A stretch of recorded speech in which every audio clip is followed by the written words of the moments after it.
Hello, everybody. I put something in my phone the other day and I wanted to share it with you because this is how I keep track of my thoughts. This is titled The Voice. I said, our children's voices are not the end all regarding our worth in this world.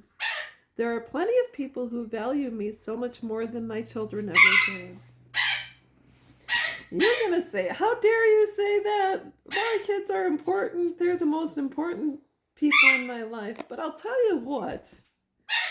I don't know about you, but remember when you were younger and you had friends and your friends' parents, and sometimes the voices of your friends were louder than that of your parents, and maybe you got into some trouble or went a different direction than what your parents thought you should.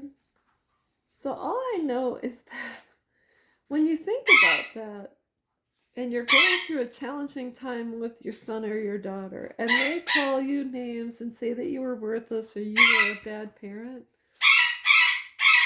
the problem is when we start to believe them and we allow them to supersede our own voice or who we believe we are, that's when we start to falter and we stumble and we fall. And like the lady in the commercial says, I've fallen and I can't get up.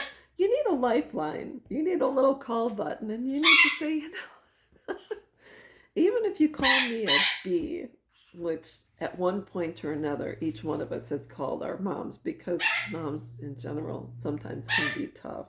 Or because mom said no or didn't agree with you or wouldn't let you hang out with certain friends or wouldn't let you do drugs or expected you to get straight A's or clean your room, etc. So all of us have been B's at one point or another.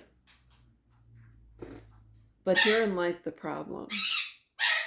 If you are placing your value only on your children's words and what they say about you, you're giving up every opportunity to maintain your self-worth, dignity, etc. Because the people in my life, and I'm 54 years old, I've known certain people since I was in grade school. So I have a friend who I've known her since the first grade. So minus 6 years, 40 plus years.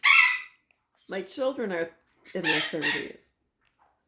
So am I going to believe the words of my friend, someone who's known me my entire life from childhood on, through the good, bad, and the ugly, who is still friends with me, who still smiles when she sees me?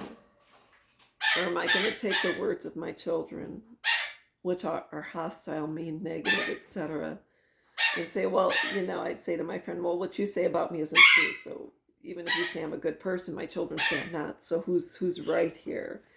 And I'll let you know that the first voice in your life should be yours. Besides my bird, she's obnoxious.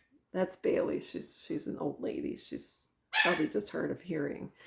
But anyways, whose voices are you going to put first and foremost in your life? First, and if you're religious or you have faith, it should be God. Then God says you're cool. Then it should be you, because eventually we grow out and move away from our parents, and our parents don't always agree with us. And then it should be every other person in your life who's known you best.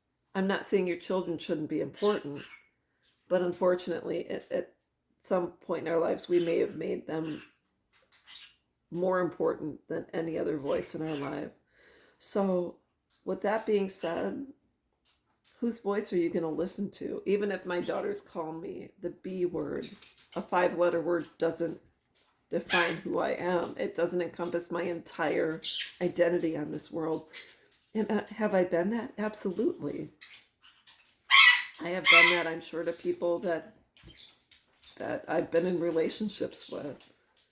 But that one word isn't going to define me. And just because I may have been the B word one time doesn't negate the rest of my life and my existence. So I hope this helps, and I hope you have a great day. Bye-bye.